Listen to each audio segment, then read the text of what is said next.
Bem-vindos à nossa aula introdutória sobre o livro A Ortodoxia de Chesterton.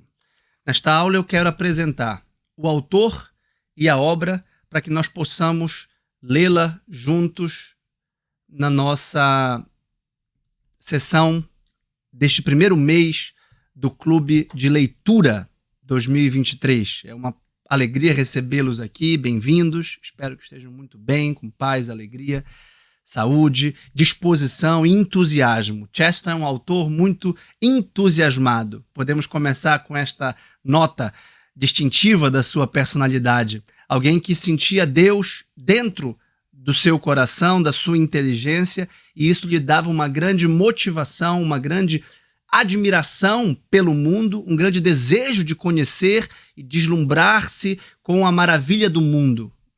A teoria da felicidade condicionada a certos mistérios que nós não entendemos, mas que é marcada pela gratidão entusiasmada pelo mundo.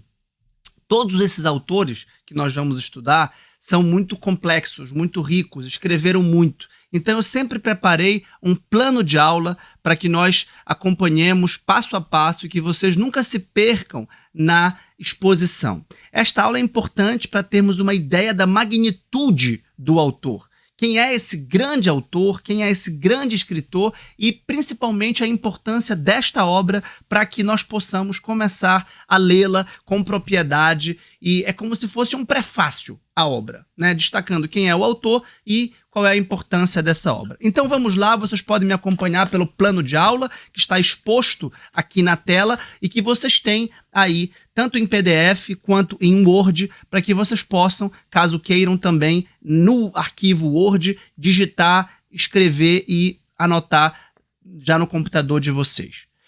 Chesterton nasceu já para a segunda metade do século XIX, em 1874, e morreu no entreguerras em 1936. Notem que a segunda metade do século XIX é uma época de muitas transformações sociais, da Revolução Industrial, da urbanização e de uma série de tendências intelectuais e culturais que transformaram a antiga vida rural e tradicional, sobretudo da Inglaterra, que é pioneira e vanguardista nesse processo que a gente pode chamar de modernização. Então Chesterton é um crítico social e cultural importante desse período do decadentismo e da fase da transição de uma época vitoriana para uma época que a gente pode chamar moderna. Então vamos lá, no item 1, um dos maiores escritores e apologetas do século XX. Nós vamos ver que Ortodoxia é um livro de apologética, vamos entender o que é o gênero da apologética. Mas antes, vamos perceber o seguinte, ele é um escritor superlativo, inclassificável. É muito difícil de caracterizar a sua fisionomia intelectual, porque ele é como que uma hidra de Lerna com várias faces. Ele tem muitas habilidades intelectuais, muitos talentos literários e uma versatilidade intelectual realmente impressionante.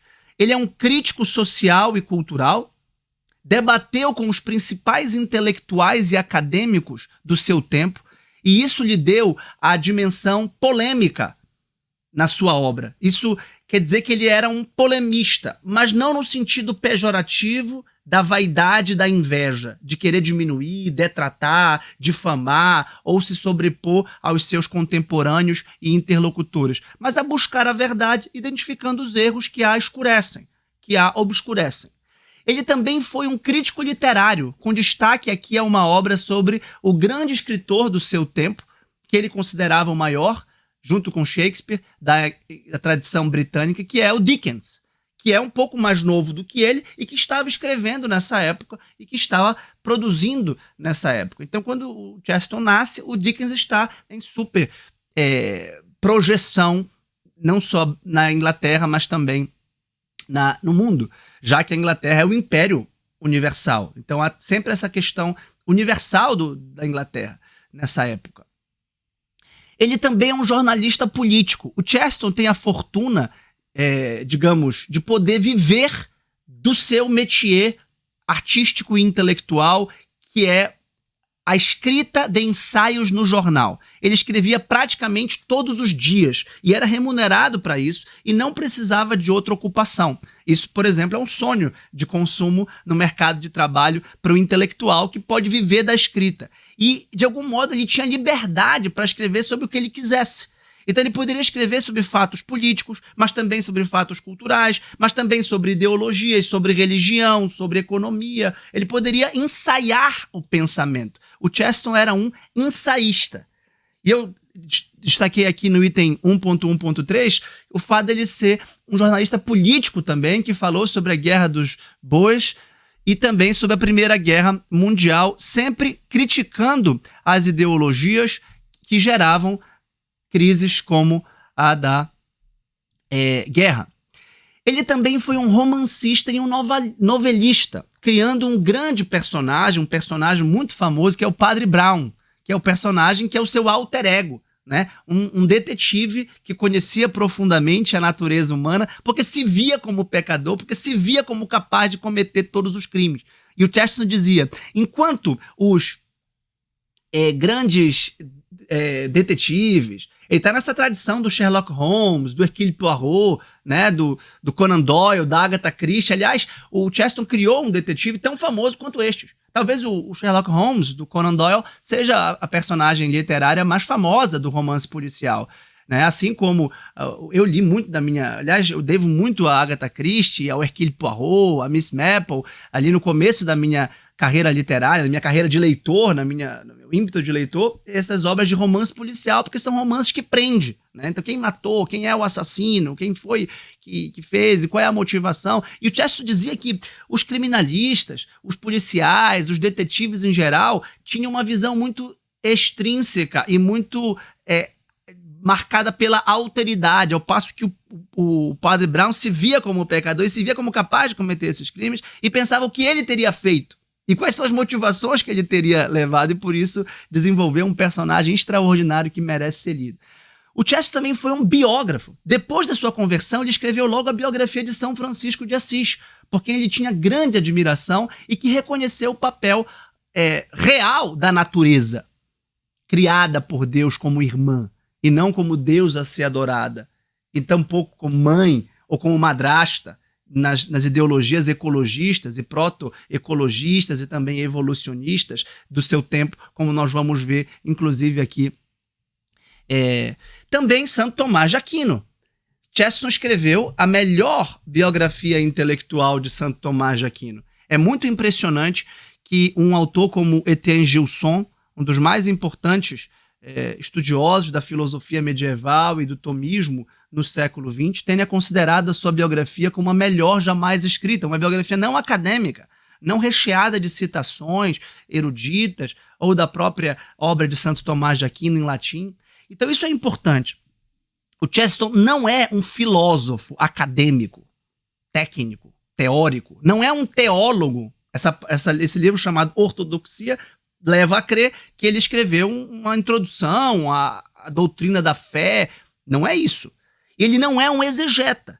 Não é alguém que está esmiuçando e perscrutando o significado das palavras bíblicas, embora conhecesse muito a Sagrada Escritura, obviamente, porque era um grande leitor e leu de tudo. Né? Ele repudiou a carreira acadêmica. Ele considerou a carreira acadêmica do seu tempo profundamente hermética e nihilista, cética e materialista, ou seja, ideológica e herética.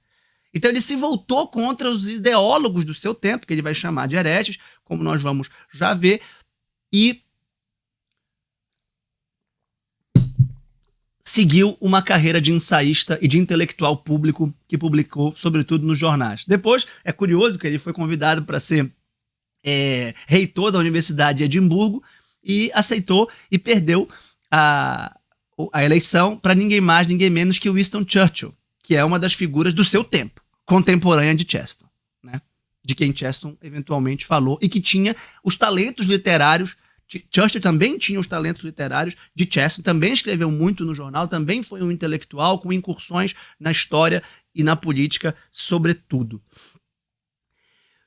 1.2. É importante registrar que Chesterton influenciou uma geração de intelectuais, inclusive autores que nós vamos ver no nosso clube de leitura, como Peter Crift, autor de 3 Filosofias de Vida, C.S. Lewis, autor de Abolição de Homem, que vai ser tratado numa masterclass exclusiva de bônus para vocês, e eu mesmo, Vitor Salles Pinheiro, que me influenciei muito, e me influenciou muito por Chesterton, tanto no meu livro A Crise da Cultura e a Ordem do Amor, que fala dele diretamente, quanto no Virtudes no Cotidiano. Por exemplo, no Virtudes do Cotidiano, quando vocês entenderem Chesterton, a partir desta aula, vocês vão perceber que o núcleo inicial da minha reflexão sobre as virtudes passa exatamente pela gratidão, alegria e humildade, que são como que o tripé da vida humana para o Chesterton. Para o Chesterton, a vida humana ela é pautada, sobretudo, na gratidão, na alegria e na humildade. Esse é um tripé estrutural da vida humana. Sem alegria, gratidão e humildade, você é desumano, por assim dizer. Então, os atentos vão perceber que o meu livro Virtudes no Cotidiano será baseada nessa ideia chestertoniana. Posso destacar também o grande Gustavo Corsão, nosso grande ensaísta brasileiro, que tem a responsabilidade praticamente de ter inserido Chesterton no debate brasileiro. Autor, por exemplo, de Lições do Abismo e de A Descoberta do Outro, principalmente. E o Gustavo Corsão merece, sem dúvida, muita atenção dos leitores brasileiros, porque pode ser considerado uma espécie de Chesterton brasileiro. Infelizmente, o Gustavo Corsão não está no nosso clube de leitura neste ano, mas foi um fortíssimo candidato, por assim dizer, e deve certamente entrar nas próximas edições, considerando o grande sucesso de interesse, de procura de vocês, e acredito a perseverança de vocês para continuar nesse clube de leitura, provavelmente no próximo ano, no caso de 2024.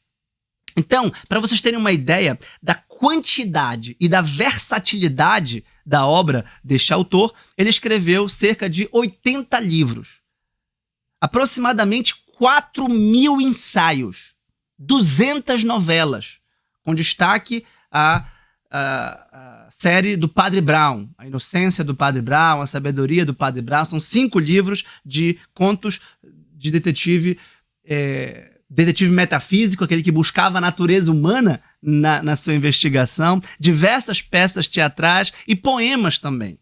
Vejam, ele escreveu tanto que as suas edições são muito numerosas. A sua obra reunida em inglês tem 35 volumes pela prestigiosa editora americana, talvez uma das mais importantes editoras católicas dos Estados Unidos, que é a Ignatius Press, né? Ele tem, no Brasil, se vocês forem na minha livraria, vitorsales.com.br, que eu estou dando desconto para todos esses livros do nosso clube de leitura, vocês vão encontrar um kit lá, o kit Chesterton, que eu separei para vocês, com 19 livros e mais de 5.000 páginas, tá? Então, realmente, a obra deste autor é monumental. Eu não quero assustá-los, eu não quero afugentá-los, eu não quero intimidá-los. Pelo contrário, eu quero só que nós comecemos com um voo panorâmico, amplo, para que depois nós entremos especificamente nessa que eu acho que é inconteste, não há sombra de dúvida, a melhor porta de entrada do Chesterton, que é Ortodoxia, certo? E é considerada sua obra-prima. Então você pode, se você tiver que ler uma única obra de Chesterton, é uma pena, né? É difícil isso acontecer. Ao contrário, eu acho que nós temos que ler 10, 12, 15 obras de Chesterton. Eu sou um apaixonado por Chesterton. Eu sou um grande admirador de Chesterton. Eu tenho aqui um busto de Chesterton e uma foto de Chesterton. Aliás, ele é um dos poucos, digamos, modelos que tem mais de uma representação aqui na minha biblioteca. Claro que Santo Agostinho, Santo Tomás, né, São José Maria tem mais de uma imagem ou de uma escultura, mas Chesterton é um desses. E vejam, a questão da tradução é sempre um desafio para o Chesterton, como vocês podem ver aqui no item 1.4, porque ele é intraduzível, tá? Ele tem muita intimidade com a língua inglesa e a sua prosa é marcada por aliterações, ou seja, repetições rítmicas e prosódias dos mesmos sons e que joga com o sentido das palavras. Ele muitas vezes inverte o sentido das palavras e joga, por exemplo, o começo famoso de Ortodoxia, no capítulo 15, diz exatamente assim: as pessoas excessivamente mundanas nunca entendem nem mesmo o mundo. Então, mundano e mundo. Então, o mundo não é mundano. O mundano que se volta para o mundo não entende o mundo, porque o mundo não é só material e o mundano tende a ser materialista.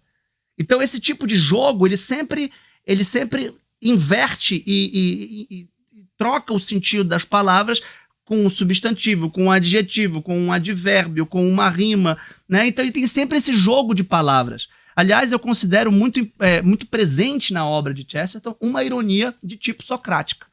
Sócrates era muito irônico. A gente nunca sabia ao certo o que Sócrates estava dizendo. Ele estava sempre brincando com os seus interlocutores. Ele estava sempre rindo, né? Essa é a característica principal de Chesterton, como vocês podem ver aqui no item 2.1, que é a espirituosidade. Chesterton era espirituoso, e eu gosto muito desta palavra, espirituoso, porque significa que tem espírito. E quem tem espírito tem inteligência. E quem tem inteligência tem humor. E quem tem humor reconhece a dimensão espiritual. Lembram que eu comecei falando do entusiasmo? Né? O entusiasmo é ter Deus no interior. E ter Deus no interior é trazer um segredo, digamos assim, de alegria e de algum modo desdenhar do mundo, mas não com um desprezo total. Vocês vão ver que esse é um mote fundamental de ortodoxia. É uma relação, ao mesmo tempo, de paixão, de aventura, de gosto pelo mundo, mas ao mesmo tempo de desprezo, porque nós não somos deste mundo. Mas nós vivemos neste mundo. Mas a nossa esperança transcende o mundo. Então a ortodoxia é o segredo da alegria espiritual de um mundo que não se basta a si mesmo, mas que remete a um outro mundo numa realidade sacramental de participação simbólica da matéria no espírito, como nós vamos ver com calma. Vejam, eu sei que às vezes eu avanço um pouco. Chesterton é um autor profundo, é um autor difícil muitas vezes, pela profundidade, pela complexidade, mas ao mesmo tempo marcado pela simplicidade. A vantagem é que vocês, como assinantes do nosso clube, podem dar pause, voltar um pouco e anotar. Caso tenham dúvidas, já podem fazer as perguntas aqui embaixo, na nossa plataforma da Hotmart, ou no grupo do Telegram. Tá? Nós vamos ter uma aula só para tirar dúvidas e vocês podem dizer: professor, eu não entendi o sentido de espirituoso. O senhor falou de espirituoso, espiritual, sacramental, simbólico, eu não entendi. Não tem problema, explico de novo com calma, embora esse será um dos temas que nós vamos tratar nas aulas específicas do Chesterton. Eu estou apenas introduzindo. Aqui, só para voltar para o nosso plano, tem uma palavra em inglês, wit, que é esse gracejo, esse humor, esse jogo de brincadeira, o típico humor britânico, né, que Chesterton representa tão bem, um humor marcado por uma certa ironia, por uma certa sátira, por um certo sarcasmo, né? Por exemplo, quando ele fala do relativismo, ele diz que só podem criticar um gordo alto, referindo-se a si mesmo, se tiverem em vista a escultura de Apolo. Então ele está dizendo, e ele não fala dele mesmo, mas ele diz esse tipo de humor que crianças só podem criticar. Ó, quando os garotos riem na rua das formas pantagruélicas de um distinto jornalista, estão inconscientemente pressupondo o padrão de escultura grega e apelando ao mármore de Apolo. Então ele está dizendo dele mesmo. Ele é que tem formas pantagruélicas, formas gigantescas, grotescas, gigantes e caóticas. Ele era enorme, tinha 1,94 m, pesava 140 quilos, né? Ele sentia um gigante, mas ao mesmo tempo tinha uma alma de criança. Tem uma foto muito bonita que eu vou passar aqui para vocês, o arquivo, que é o Chesterton enorme, gigante, com uma criança, olhando para uma criança, e isso é muito ilustrativo de quem ele é. Então, além de espirituoso, alguém que é pródigo para nos fazer pensar e nos fazer rir. Esse aspecto é muito importante de Chesterton. Ele é um pensador que ensaia. Sabem aqueles improvisadores do jazz que estão simplesmente tocando? Sabe a improvisação na música clássica? Por exemplo, as sonatas de Mozart. As sonatas de Mozart, eu não sou um estudioso de música, não entendo muito, mas alguma coisinha eu sei. As sonatas de Mozart ele dá um tom, né? Ele arma o tom de uma música, num violino, por exemplo, e começa a ensaiar. E começa a brincar. Ele fica ensaiando e fica simplesmente dançando com o tom de uma música. E depois ele transcrevia. Então ele tem dezenas de sonatas extraordinárias que são ensaios musicais a partir de um tom. Ele arma um dó maior. Tá bem, o dó maior pode ir para o mi, pode ir para o sol, e ele começa a brincar com essas possibilidades. E se eu for para o mi, eu posso voltar para o ré, depois eu posso ir para o lá. E o Mozart começava a ensaiar essas possibilidades inscritas na própria forma musical. Então, o Mozart era um ensaísta nesse sentido. O que é um ensaio? A melhor forma de nós entendermos o Chesterton é um ensaísta apologeta. Eu vou explicar depois o que significa ser apologeta, que é aquele que defende a fé, defende a ortodoxia cristã. Mas a forma com que ele a defende não é a de um tratado científico, é a de um ensaio. Vamos lá. Queria explorar com vocês a forma do ensaio, dizendo que o ensaio manifesta uma opinião. Normalmente, a gente fala artigo de opinião e usa a expressão formadores de opinião. Hoje, a gente fala de influenciadores nas redes sociais, né? Influenciadores. Quando eu comecei a escrever no jornal, O Liberal, aqui de Belém do Pará, inclusive escrevi 120 ensaios pequenos, 73 deles estão aqui no meu livro A Crise da Cultura e a Ordem do Amor, que nós vamos debater. Vai ter uma aula exclusiva e uma aula de debate exclusiva sobre o meu livro, porque ele, de algum modo, condensa e compila muitas das ideias que nós vamos ver no clube, tá? Eu nele explico o que é o ensaio. No segundo ensaio do livro de ensaios filosóficos, um chamado A Sinóptica do Fragmento, eu explico o que é o ensaio como manifestação de uma opinião.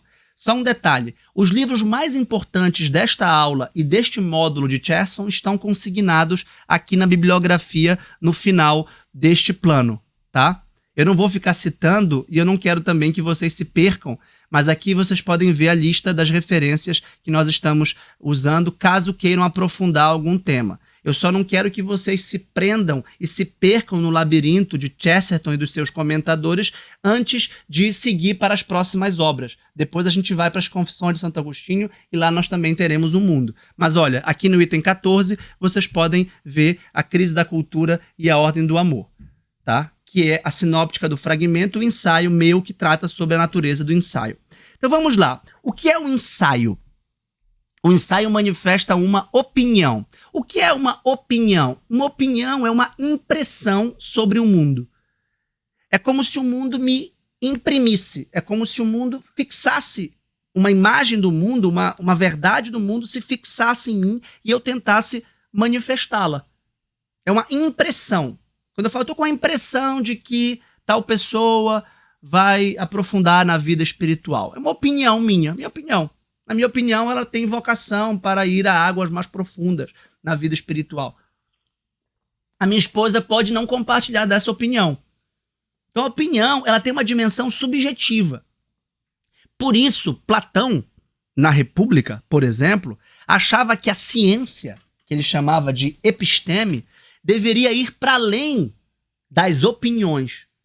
Então, a opinião é uma impressão subjetiva de algo que não é necessariamente verdadeiro, de algo que não é comprovadamente certo. Eu não tenho certeza se esta pessoa tem vocação. Mas eu opino, eu acho. Então, a opinião é marcada por um certo achismo, é um palpite, certo? E Platão criticava essa doxa. A palavra opinião em grego é doxa. E é dessa palavra doxa que vem duas palavras fundamentais para Chesterton. A palavra ortodoxia e a palavra paradoxo. Ortodoxia é a opinião correta, é a verdade. Então, numa miríade de opiniões, numa confusão de opiniões, num mercado de opiniões, numa feira de opiniões, uma é a verdadeira. A não ser que você seja relativista. Se você disser não tem nenhuma opinião verdadeira, cada um tem a sua opinião, cada um decide o que é a verdade, então o mundo vai ser uma grande anarquia. E é isso que Chesterton considerava a loucura do mundo moderno. Não o fato de cada um de nós ter o direito a uma opinião, porque nós temos liberdade de expressão, liberdade de opinião. Aliás, vamos tratar no nosso clube do império do politicamente correto e a redução drástica dessa possibilidade de expressar a nossa opinião por uma censura prévia de certos temas e ideias que são consideradas odiosos por quem tem poder para impor uma pauta de pensamento ou uma pauta de discussão. Né? Vamos ver esse tema no nosso clube de leitura a partir deste livro, O Império do Politicamente Correto, lá para o segundo semestre do próximo ano. Tá? Aqui a gente vai voltar a falar sobre esse tema e vocês vão ver como esses temas se conectam. Por isso que eu quero dar a vocês uma bibliografia completa de 12 livros para que vocês possam situar com propriedade, com consistência, com coerência, com firmeza nos debates atuais. E um dos debates atuais é o relativismo, que vai voltar quando a gente falar da beleza no Roger Scruton, que vai voltar quando nós falarmos da filosofia da história e da filosofia política com Olavo de Carvalho e assim por diante. Então, há muitas opiniões, há muitas doxai, mas uma é a certa. Essa é a ortodoxia. As outras são as heterodoxias. Diante de uma ortodoxia, existe a heterodoxia. A heterodoxia é a heresia. É uma parte fragmentada da verdade que, descolada do todo, se enfraquece. E Chesterton escreve a sua primeira grande obra chamada Os Hereges, como nós vamos já ver. Os hereges são os heterodoxos, aqueles que se distanciam da ortodoxia tradicional da igreja, do cristianismo. Só que claro que ele não está num contexto medieval de perseguição política dos hereges. E por isso que ele foi tão polêmico com este título, como nós vamos ver. E o mais interessante é que a ortodoxia, ou seja, a doxa correta, o grego orto, de ortopedia, de ortomolecular, de ortodontia. O que faz o ortodontista? O ortodontista põe os nossos dentes no lugar certo. Digamos que os nossos dentes são tortos, são totalmente, né, cruzados. O ortodontista vai nos colocar aparelhos para aperfeiçoá-los, para torná-los retos e ordenados. O que faz o ortopedista? Né? Põe os nossos ossos nos lugares. Né? Uma cadeira ortopédica é uma cadeira que nos deixa com a coluna no lugar, com a bacia no lugar, com as pernas eretas, com as pernas firmes. E aí a gente tem a ortopedia, a medicina ortomolecular. Faz o quê? Verifica as nossas substâncias constitutivas, os nossos exames, cortisol, colesterol, triglicerídeos, etc. Essa é ortomolecular, ela vai regular as moléculas. Então, a ortodoxia é a opinião verdadeira sobre o mundo, sobre a totalidade do mundo. Certo? Agora, o paradoxo é que a ortodoxia é paradoxal. Eu brinquei à la Chesterton. Porque o paradoxo é uma opinião, uma doxa, que soa estranha, que soa contraditória, que parece estranha. E qual é a principal verdade da ortodoxia cristã? O que não há nenhuma dúvida é o fato de que o cristão confessa que Cristo, Jesus, é plenamente Deus e plenamente homem. Isso é um paradoxo, porque não dá para ser homem e ser Deus ao mesmo tempo. Ou se é Deus, ou se é homem. Homem e Deus são proposições mutuamente excludentes. Isso é um mistério de fé, obviamente, que nós cristãos cremos. Isso é um paradoxo. E isso gera toda uma série de paradoxos que Chesterton diz que parecem contraditórios e errados, mas é porque a própria verdade é assim, contraditória e aparentemente errada. E que a teologia ortodoxa, cristã, trinitária, é paradoxal, porque o mundo é paradoxal, e ele explora esses paradoxos constantemente.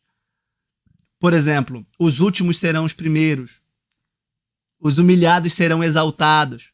Ele percebeu, como assim os últimos serão os primeiros? Os últimos são os últimos. Os últimos estão no fim da fila. Como é que eles vão ser os primeiros? Como é que os humilhados vão ser exaltados? Isso não tem sentido no mundo. E o Chesterton fala, bem, mas o mundo é assim mesmo.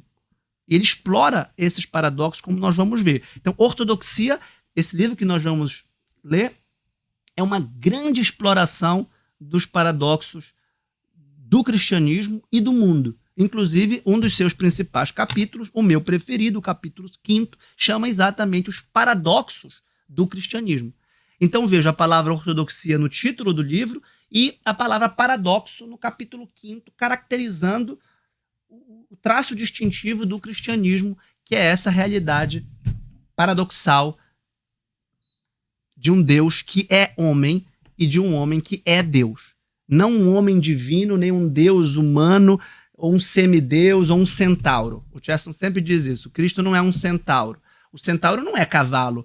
O centauro não é homem. O centauro é metade cavalo, metade homem. Ele não é puramente cavalo e nem puramente homem. Ele tem uma parte de cavalo, ele tem as 4 patas de um cavalo. Mas ele tem o tronco e a cabeça de homem, né? Então ele é um centauro. Ok?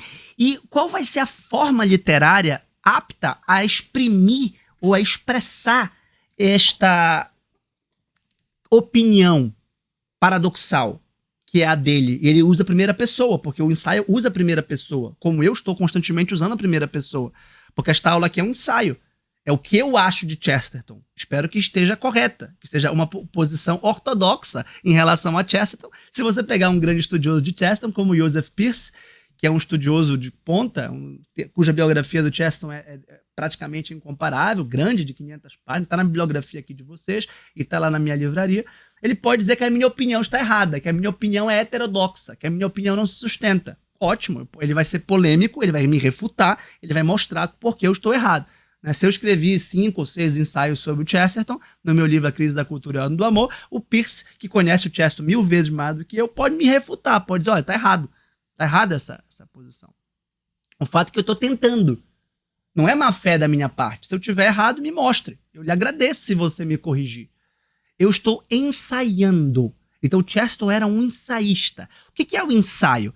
Aqui eu quero ler com vocês um trecho do livro O Tempero da Vida e Outros Ensaios, publicado pela editora Grafia. Tá? Este livro é muito importante, é muito bom, porque ele explica principalmente o que é o ensaio, que é a forma literária de Chesterton. E diz aí, no item 2.2, vamos ler juntos no nosso plano de aula e na tela de vocês. O ensaio é a única forma literária que confessa, no seu próprio nome, que o ato temerário, conhecido como escrever, é realmente um salto no escuro. Nesse aspecto, o ensaio é um produto tipicamente moderno, cheio de futuro e da glória da experimentação e da aventura. Chesterton vai enfatizar muito a aventura da ortodoxia nos capítulos finais. O romance da ortodoxia, depois a autoridade e o aventureiro. Só é possível aventurar-se se houver ponto de chegada. Só é possível fazer uma romaria se houver Roma. A romaria é ir até Roma.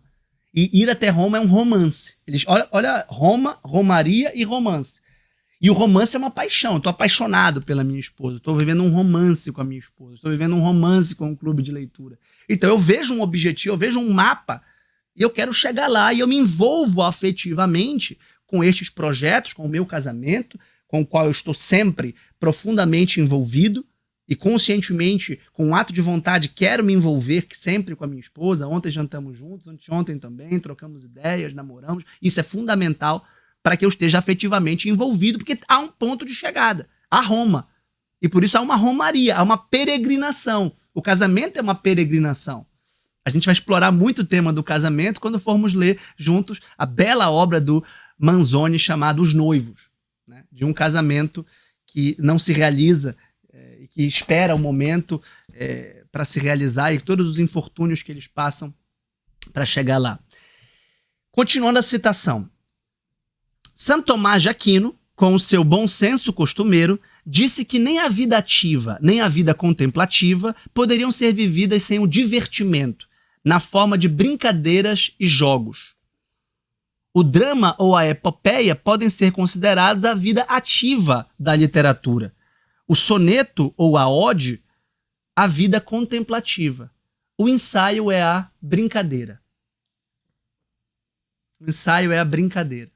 Ele remete à famosa virtude da Eutropélia de Santo Tomás de Aquino, que era a virtude do divertimento.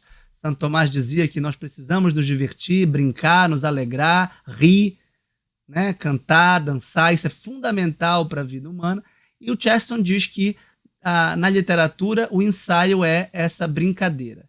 Mas vejam que ele não está dizendo que ela não é séria.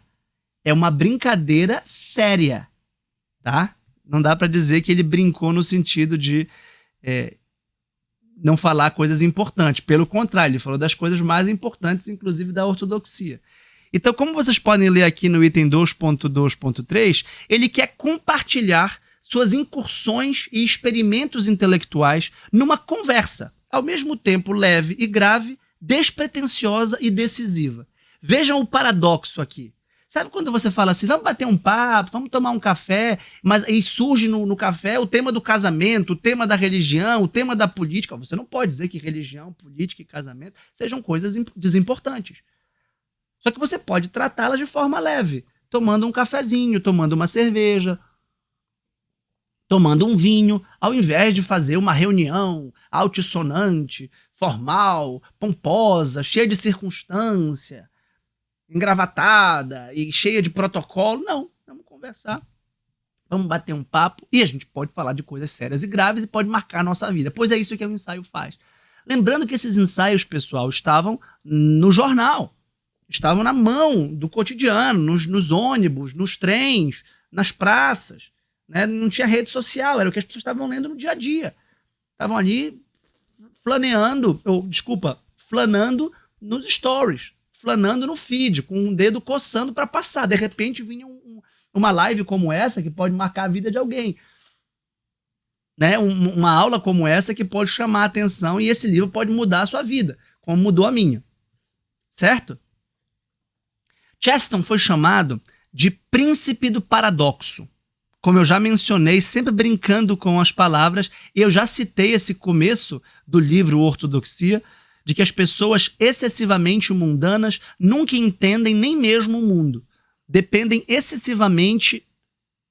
de algumas poucas máximas cínicas e falsas.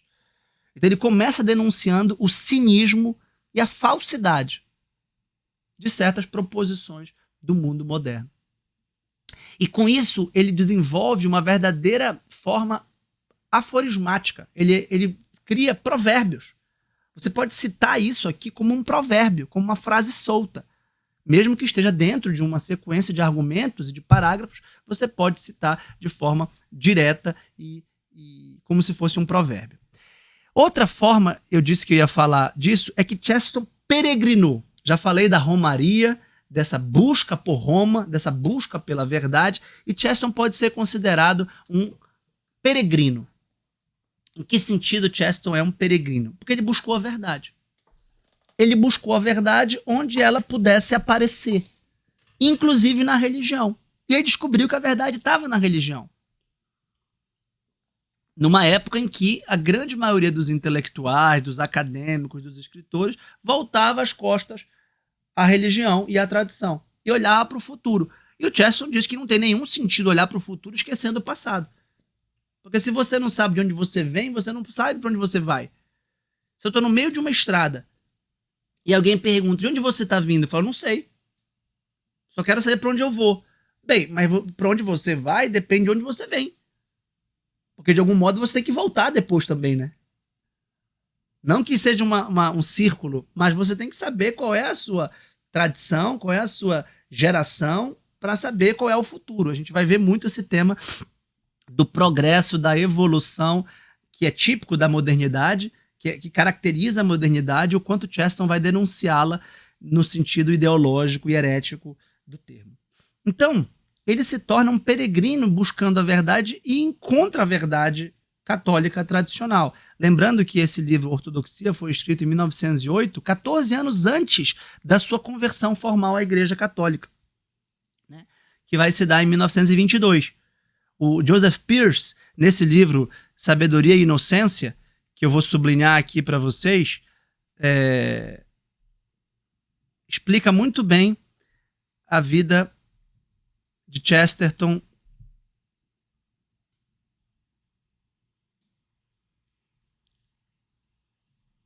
na dimensão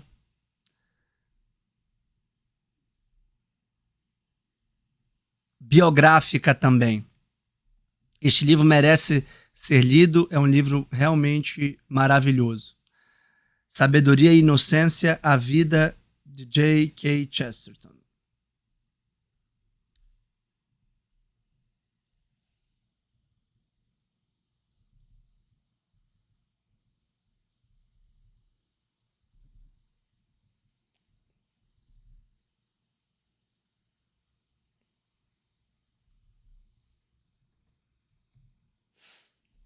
Então, ao encontrar essa verdade, ele passa a defendê-la.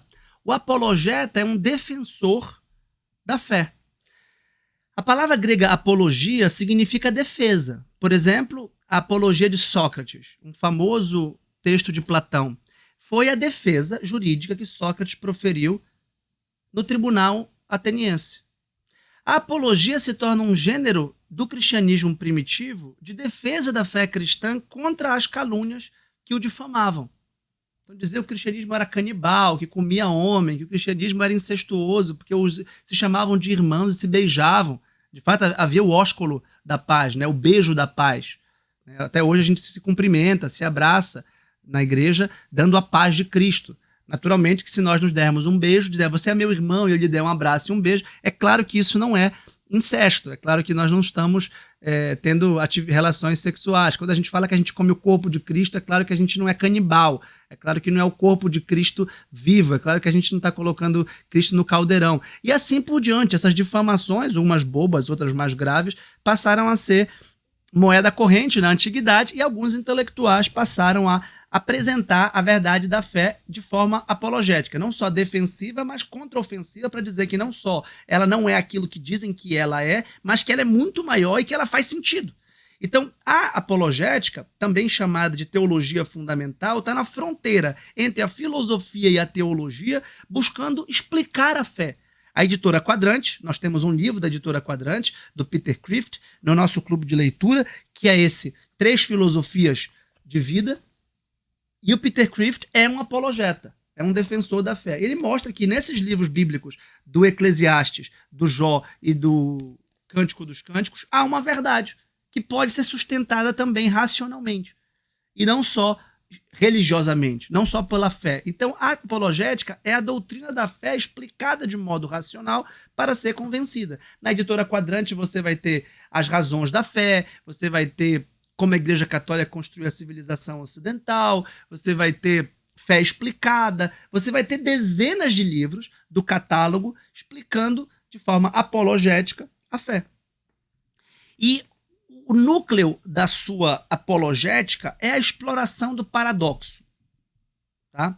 Qual é o núcleo, vamos chamar assim, metafísico ou filosófico desse paradoxo? Está aqui no item 2.4.4. O núcleo é o fato de a realidade ser sacramental. A realidade é sacramental na fé católica porque o mundo material não basta a si mesmo e não se explica a si mesmo. Um sacramento é um sinal sensível, como a água no batismo, como o pão e o vinho na Eucaristia, como o óleo no crisma, que participa de uma graça invisível. O mundo, nós temos corpo e alma, carne e espírito. Isso gera um paradoxo, porque o nosso espírito se manifesta, se dá pela carne. Então, essa participação da matéria no mundo espiritual é a realidade sacramental que gera um paradoxo, que gera uma tensão, que gera uma aparente contradição, por isso que é paradoxo, e que gera uma dialética. Tá? A quinta característica do Chesterton que eu quero destacar aqui é o fato de que ele está sempre em diálogo com os seus contemporâneos. E esse diálogo é o que caracteriza a polêmica. Essa palavra polêmica tem um sentido pejorativo, que é o polemismo. E eu coloquei aqui, o Chesterton não é polemista, no sentido de ser alguém que está sempre rivalizando, e sempre querendo desafiar, e sempre querendo contrapor, e sendo do contra, o polemista como alguém chato. Alguém chato porque, no fundo, está marcado por dois pecados graves. O pecado da vaidade e da inveja. A vaidade que quer chamar a atenção. E a inveja porque quer ocupar o lugar dos outros. Então, digamos, sabe polemismo de internet? Que eu fosse em cada post, digamos que eu estivesse procurando todos os meus colegas de Instagram que estão postando, sei lá, sobre a Copa, ou sobre a política, ou sobre a religião, ou sobre o amadurecimento, ou o amor, eu fosse lá e dissesse, não, vocês não entenderam nada, eu é que sei, e eu quisesse chamar a atenção para mim, refutando-os, com uma intenção claramente vaidosa, com uma intenção claramente de querer chamar a atenção e de querer ocupar o lugar deles, de ter os seguidores dele. Isso não é a verdadeira polêmica, isso é o polemismo. E se eu quisesse xingá-los, detratá-los, caluniá-los, difamar, esse cara é um viado, esse cara é um tal, é um qual, e simplesmente ficasse falando coisas assim ao léu, né? Isso é polemismo. Não é o caso do Chesterton. O caso do Chesterton é, como eu chamei aqui, um diálogo crítico. Uma vontade de conversar por escrito. Claro que ele também tinha esses diálogos nas tabernas de Londres, nos bares, nos pubs de Londres. Escreveu um livro famoso, A Taberna Ambulante, né? Em busca da verdade. E esse diálogo é crítico porque eu vou buscar demonstrar quais são as falhas, os erros deste interlocutor, isto é, quais são as suas heresias, as suas meia-verdades, as suas pseudo-verdades, as suas semi-verdades, para encontrar a verdade, a ortodoxia. Então eu preciso encontrar a verdade refutando os erros. É como se a verdade fosse uma sobrevivente entre uma miríade de vítimas.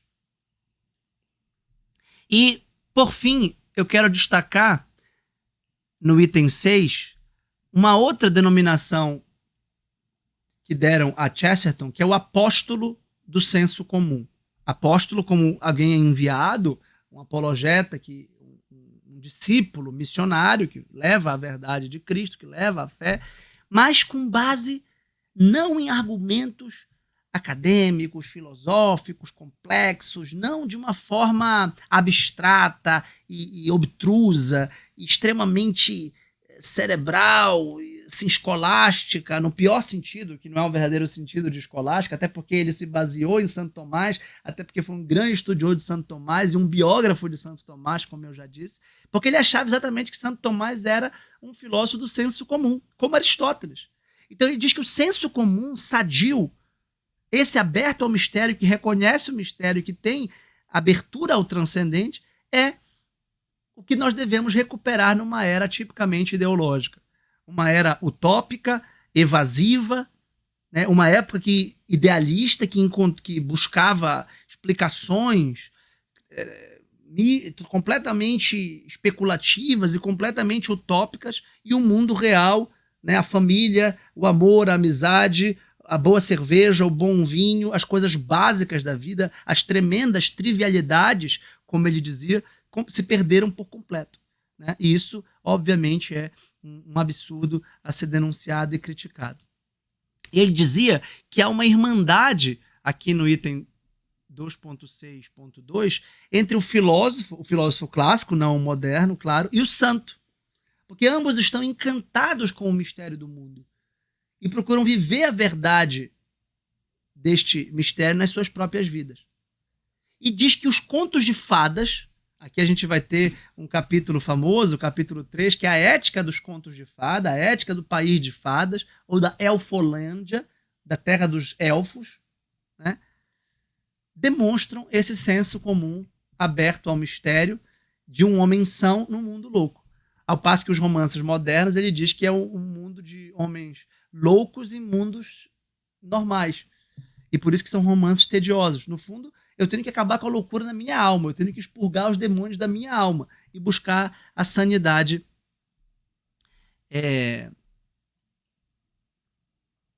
no mundo, na minha alma. Item 3. O contexto da Inglaterra no século XIX e XX, eu coloquei Inglaterra anglicana, é exatamente a descristianização, a desanglicanização, a perda do prestígio, da autoridade da Igreja da Inglaterra, da Igreja anglicana, pela insurgência de correntes intelectuais e ideológicas modernas, certo? Principalmente o racionalismo, o positivismo, o materialismo, o ateísmo, o relativismo, o individualismo, todas essas ideologias, todos esses ismos que estavam pipocando e despontando na época. Uma sociedade tradicional, rural, religiosa, pautada na família, pautada na tradição religiosa, na tradição social, que de repente se vê revolvida, conturbada, revolucionada por novos intelectuais, por uma mudança cultural, industrial, econômica, e o Chesterton começa a pensar, olha, isso aqui vai dar errado. A Primeira Guerra Mundial vai ser a primeira crise política grave desses caóticos processos da modernidade. Depois vem a Segunda Guerra Mundial, que aí sim abole por completo todo o otimismo desse mundo moderno, perfeito, rico, justo, igualitário, livre, né? que obviamente é uma ideologia. Por isso, e como eu sei que a gente vai trabalhar pela literatura, pela filosofia e pela crítica religiosa no nosso clube de leitura, todas essas ideologias modernas, eu dei a vocês gratuitamente o módulo, eu gravei um curso especial para o nosso clube de leitura que chama Raízes Ideológicas e Filosóficas da Crise Atual, que será liberado em breve para vocês, assinantes do nosso clube de leitura. Então, o contexto é exatamente a transição de uma era cristã para uma era pós-cristã.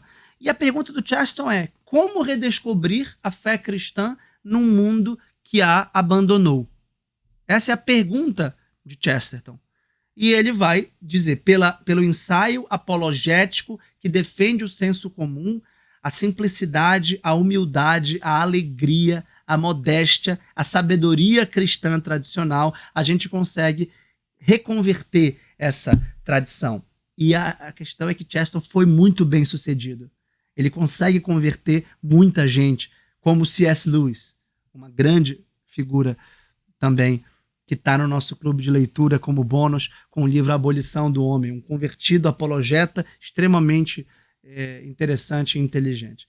Por fim, eu queria concluir esta primeira parte da aula dizendo que há uma ambiguidade no caso de Chesterton, porque ao mesmo tempo ele está distante de nós, ao mesmo tempo ele está perto de nós.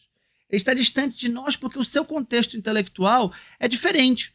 Nós não estamos na Inglaterra do fin de siècle, do fim do século XIX ou do começo do século XX. Embora muitos daqueles problemas, muitas daquelas ideologias continuam vigentes entre nós. Então, o esforço de ler Chesterton, seja no inglês vitoriano, seja no inglês do seu tempo, é um inglês diferente, um inglês muitas vezes para a gente soa rebuscado, soa difícil e tem um estilo próprio, seja a tradução, né, compensa porque a gente começa a atualizá-lo, a trazê-lo para o nosso tempo, a trazê-lo para os nossos problemas, e o ganho intelectual é extraordinário nesse momento. Então vale a pena. Eu vou concluir esta aula agora e começar uma nova com a segunda parte, falando especificamente sobre a obra Ortodoxia. Muito obrigado e até mais. Não deixem de fazer as perguntas aqui na plataforma ou mandá-las pelo nosso canal exclusivo do Telegram para começar a nossa conversa, e teremos em breve a nossa aula ao vivo para que a gente possa interagir e falar diretamente sobre o Chesterton. Muito obrigado.